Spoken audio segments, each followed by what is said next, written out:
O rei Josias conseguiu destruir todos os ídolos que havia no país de Judá, em Jerusalém e nas cidades de Judá. E até fora de Judá ele foi na direção de Samaria para destruir também ídolos, mas ele não conseguiu destruir os ídolos do coração do povo.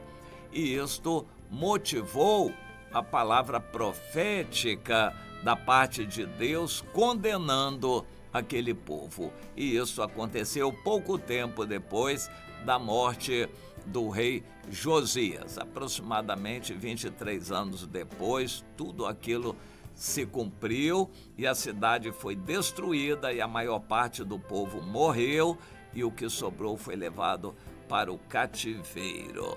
A palavra se cumpriu plenamente, totalmente. Mas o rei Josias foi um rei bom. Ele se propôs a buscar o Senhor de todo o coração. E a Bíblia diz que ele agiu, ele realmente tomou decisões. Quando ouviu a palavra de Deus, saiu imediatamente a fazer alguma coisa que demonstrasse arrependimento, quebrantamento e desejo de obedecer ao Senhor. Muitos crentes gostam de ouvir a palavra e ficam só no ouvir, não praticam. E isso é um pecado terrível. Ouvir e não praticar é uma tendência de procrastinação e que leva até a depressão, a pessoa frustrada.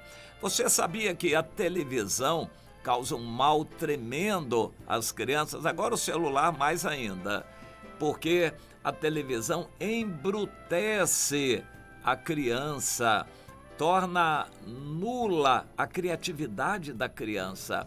A criança, ao invés de brincar, ela tem que tomar iniciativas, faz isso, faz aquilo, vem para cá, vai para lá. Quando ela brinca, ela está se exercitando na criatividade e na ação.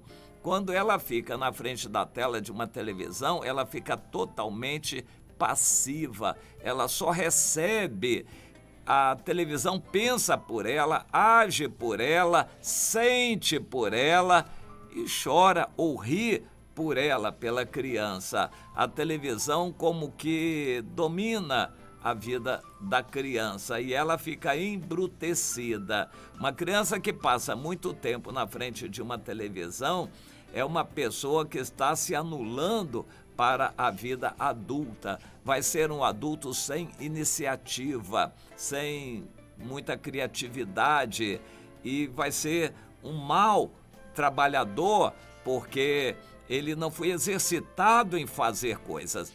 E crentes, de igual maneira, vão se acostumar a ser crente de banco de igreja, ouvintes que gostam de ouvir e são exímios ouvintes, porque são exigentes, conhecem tudo, discernem tudo, ouvem muito bem, mas só ouvem, não praticam a palavra de Deus. E isso é mal, é terrivelmente mal. E Deus vai nos julgar pelo que a gente faz, não pelos cultos que a gente assiste, ou pelo que a gente recebe, ou pelas mensagens que a gente ouve. Deus vai nos julgar pelo que a gente faz. Entenda isto. E seja você uma pessoa de ação. Recebeu uma palavra agora, tome uma decisão imediata. O rei Josias fez isto. Ele agradou a Deus quando ele consultou ao Senhor através dos seus assessores que foram procurar a profetisa Hulda. Deus respondeu favoravelmente a ele. Diz que estava se agradando porque ele rasgou o coração, se humilhou, se arrependeu dos pecados que o povo praticava e se pôs a buscar o Senhor. Foi uma sequência de atitudes. E então Deus se agradou dele. Por isso Deus disse que o governo dele seria protegido, guardado e ele morreria em paz. Mas Na sequência, nós vemos que o rei Josias não parou por aí. Ele custou a tomar pé da situação, a assumir realmente o governo e poder agir.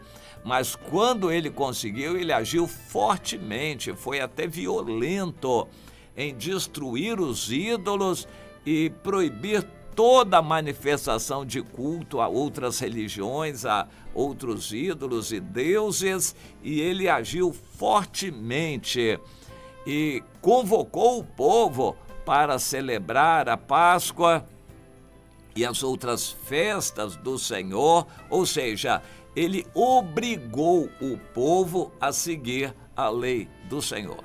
Só que não adiantou nada, porque ele tirou os ídolos do país, mas não do coração das pessoas. E quando ele morreu, o povo voltou totalmente para o pecado.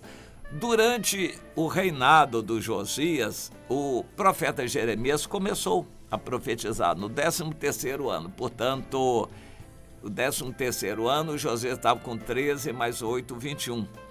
E 5 anos depois daquela profecia, o rei Josias se quebrantou. Quando ouviu aquela palavra, o rei Josias tinha as primeiras palavras do profeta Jeremias não surtiram efeito, ou o rei Josias não conseguiu agir. Só 5 anos mais tarde ele mandou reparar o templo. Portanto, o rei Josias fez o que pôde, mas a situação era tão ruim que tudo que ele pôde não era suficiente. Deus está olhando para nós. Crente que não dá fruto não vai ser salvo. Mas é o que mais as igrejas têm. Mas por quê? Porque eles se acomodam, se acostumam a assistir em reunião. E assim Deus manda uma pandemia para acabar com as reuniões.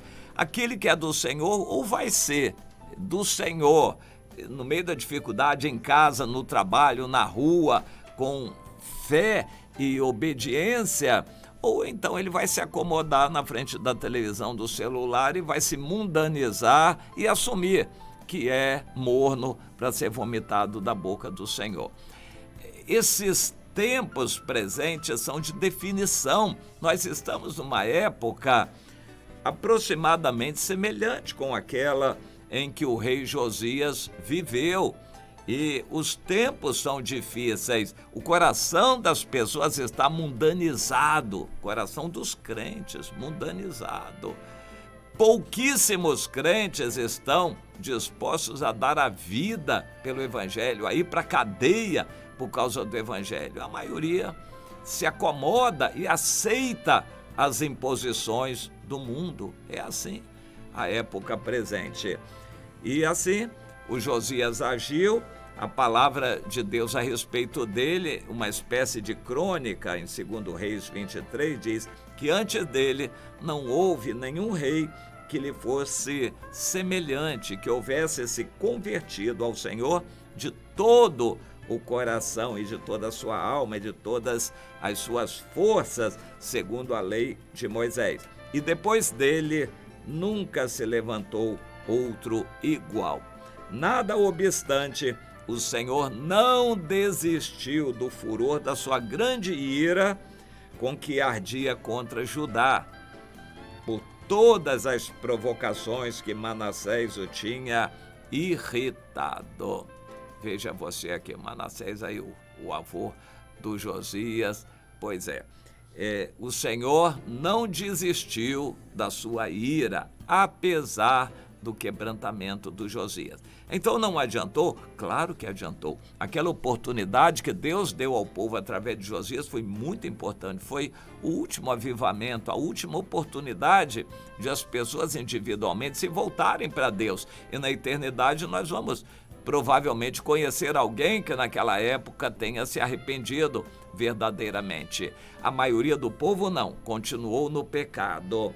Mas para o rei houve aprovação, ele é reconhecido, é lembrado muitas vezes na Bíblia, e ele tem o seu lugar garantido na salvação eterna, porque ele se arrependeu, ele se voltou para Deus. É o que o Senhor quer de cada um de nós, não fique esperando pelos outros, não fique esperando a igreja abrir e abrir, não fique esperando alguma coisa acontecer. Você ouviu a palavra de Deus agora, você conhece a palavra de Deus, então decida agir agora, não deixe nem para depois ou para amanhã. Agora é o momento de se posicionar com o Senhor.